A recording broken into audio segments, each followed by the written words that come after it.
Here at the Under-11 World School Games, I'm joined by British sprinter Reece Prescod. Thanks for joining us. Hey, nice to join you guys. You've gone out, you've seen the Under-11s at their work. Can you tell us a little bit about what your thoughts are on them? I think it's just an amazing competition. Like, I've never kind of experienced something to this scale, especially abroad as well. There's like so many kids from, Nigeria, from Africa, from Europe, it's just crazy. Like, for me, the biggest thing was going to sports day. And to actually see something, the World School Games 11 and to be out and in Dubai, I think it's just an amazing, it kind of, prepares kids in a little way for what, if they're going to go on to be future athletes or sports people, what a big competition's like and prepares them for it. But I think it's just a great day out. I mean, like, if the kids seem that are really enjoying themselves, they're all in high spirits, they love it here, so I think it's great. When was the first time you went abroad to compete? Abroad to compete? Before you really started progressing it? Yeah, not until I was a professional athlete. I think my first abroad competition might have been when I was maybe 18, 19. I went to Belgium for my first race abroad, and then from then it kind of just kicked off. Then I started travelling properly. I mean, I've been to warm weather camps, but actual competition was probably when I was about 18, 19. So under 11 to be in Dubai World School Games is crazy. Yeah, absolutely it's crazy. a great experience. Yeah, it's amazing though. And you'd have so much experience in competing against people from different countries. Yep. And they're now learning how to adapt to styles from different countries. How do you find it in your own 100 metres or in athletics competing against people from different countries? I think it's pretty chilled. I feel like, you get different countries bring a different vibe. People from the Caribbean are very relaxed, very chilled. The Americans are very hype and loud, but it's cool. Like, you just find out different things, and we're all quite intrigued to know different cultures and how it works and what it's like being an athlete in a different part of the world. And I mean, the Diamond League circuit, it will go to China, it will go to the US, it will come back to Britain. So everyone kind of gets to experience everyone's culture and have a home competition. So I think it's, for the kids here, it's just amazing meeting different people, different nationalities, getting used to it and just making friends for life, really. It's crazy, it's good. Yeah, you're quite relaxed as a Brit. Do you think that transcends across to the British team? Yeah, I think so. I mean, I feel like the kids here, they seem like very smart and educational, and all the schools seem really good schools. So I feel like they're not like kids that you meet and they're very shy. They're very chatty. They ask loads of questions. They're quite factual, actually.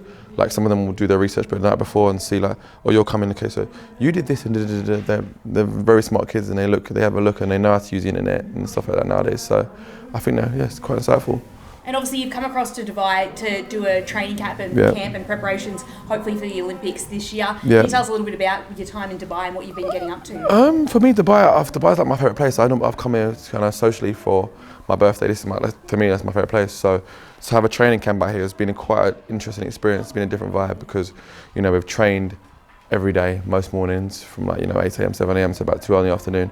But the difference is now when you're in Dubai, we can go to the mall, we can go to the aquarium, we can go out for food to nice restaurants. Some of my friends work here. We've gone and seen a few artists and stuff perform, which has been great. We had a small jet ski kind of boat day yesterday, which was amazing. Down in the marina? Yeah. So we had some food and just relaxed, and it's just a nice day out. I had to spend a Sunday, not even a Sunday, but you had to just spend a day off. But it was great. So to just come out here and actually be able to train and enjoy the weather and stuff, and enjoy Dubai's amazing, but to just be here and enjoy it, and to actually get an opportunity to come to a games like this as well, kind of just tops it off. It's like training, get some inspiration from the kids, get some enjoyment as well.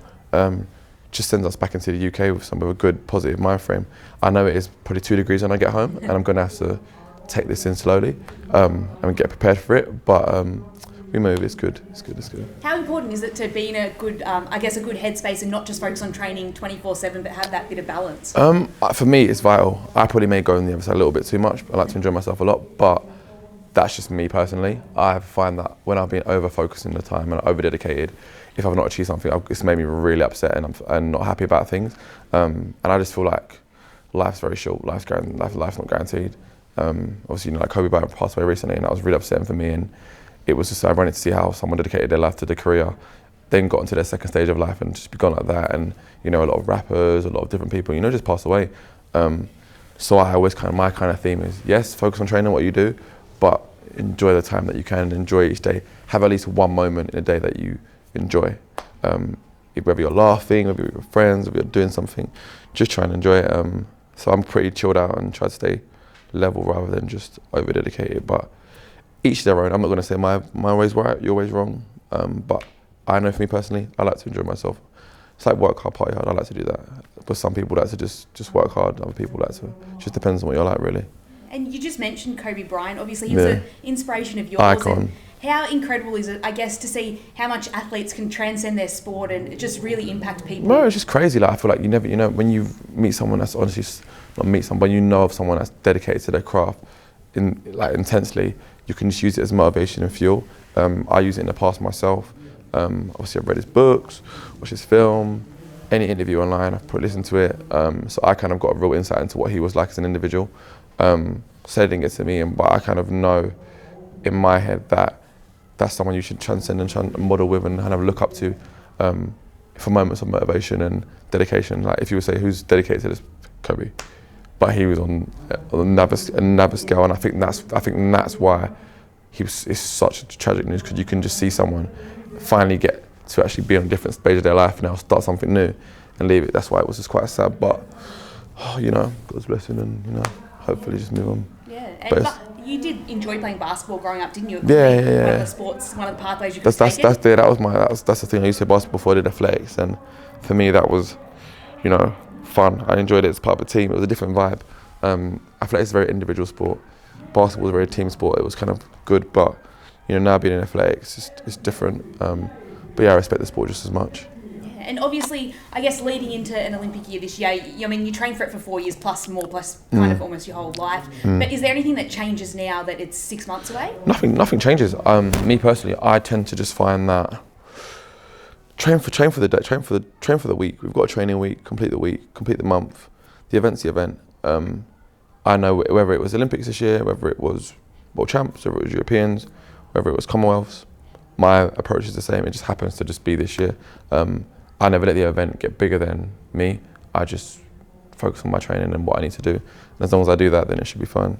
And you did suffer a bit of an injury last year and you missed out on the Worlds. Yeah. How did that kind of impact you and your preparation, or was it just about staying fit? Well, it wasn't really ideal. In an ideal way, it wasn't really great. I should have, got a medal at Worlds. But at the same time, everything happens for a reason. I can't look back on it. I can't change it. I can't, But I found I just took some time out for myself. To just enjoy summer. I've never had a summer off, so I did that and then came back to work really. And my team has faith in everything. They believe that I can do this and achieve these things. So just stick to the plan. I'm not going to say fingers crossed, but we should hopefully just go and transcend and I can be back running again. For me, that's the main thing. I don't medals and stuff like that. As long as I finish, as long as I can run another 100 meters race and get from A to B, I'll be happy again at first, and then I can start getting competitive again. But the first is to get back on track running fast. You did win your silver medal though in 2018. Yeah. What was it like? I mean, even for you, but for your broader kind of support group and family to have that medal? It was a great experience. I should have won. Nothing should have. I obviously wanted to win, so I was kind of like bittersweet at that time. I appreciated it after. But yeah, I'm kind of the Europeans. I need to go back and get a gold medal for that. So once I've achieved that, I'll be happy with myself. But silver's it's fine, but it's not what I aim for, so it's a bit different. Is it interesting, obviously in so many sports you have a winner and a loser, but in a lot of your athletic disciplines you have the gold, silver and bronze. Yeah. What's that like when you should be proud of achieving a medal, but it's not the top? Is it a different kind of mentality when you are in a race? It's just because different medals are not different things. That's more what it is. It's not necessarily the case of the medal. Everyone respects the medal, but getting a bronze, getting a gold, it's a different ball game. You getting a gold means you're Olympic champion. You can unlock so many different sponsors, stuff like that. Don't get me wrong. Silver, you will get some accolade at being young, and bronze as well. You will get something because not a lot of people, British athletes, have actually ever achieved that in the past. So I can't say it's what's been done, but for me personally, and where everyone sees me, they aspire for me to be the best. So I've got to kind of go off that. Yeah, your personal best is 9.94 in the hundreds. How do you kind of aim to take that down leading into qualifying for the Olympics? Conditioning, strength work, speed work, power work. I've got to just improve everything, become a better Reece version 3. Just got to become a lot stronger, a lot faster, a lot fitter. Nutrition, sleeping, that kind of thing, and then just factor it in. And as long as you can do it over a period of time, it should be okay. And what, I guess, was some advice that you got, maybe at this age that really, an 11-year-old age that spurred you on to take the athletics path and keep going? I didn't actually, when I was younger, I didn't really get much advice from people. I kind of just found my own path. But if I was to advise them now, I'd just say follow your dreams. Like, if you know you can do something, you actually probably can. But not a lot of people kind of trying to sway you to kind of get their version of you. And it's quite tricky for parents because as a parent, you see your child being a certain thing, but you don't actually know what they're going to be. So you can mold them and try and push them in directions and get the outcome, but you don't actually know what their passion is. That's the thing. Like, your child may be really arty, they may be sporty, they may think a lot, they may be business brain, but you don't actually know. So a lot of parents would just say, well, I want my child to be a doctor, so I'm going to send them to do this and do that and do that. And they probably will come and be a doctor, but it just depends whether that's what they wanted in their journey. Whereas I find that my parents kind of just let me just go along. So you didn't feel any of that pressure? Not really, no. They just said, do you want to do this? Okay, do that. Do you want to do that? Do this. Do you want to do this? Do this. I ended up with this, and it just got on from there. So yeah. And what's your support group now? I guess with your training team and your coaches and how they support you here. They're really good. I've got my coaches out here, my physios out at the moment, and then my training partners. We just enjoy ourselves. We've got a small group, but it's kind of like a bit of a brotherhood, and we have a family. So I do really enjoy it. Yeah, fantastic. And what are your rest of your plans for Dubai? How long are you here for? I've got I will leave on Sunday, so today I'll just do this. Tomorrow I'll be back training.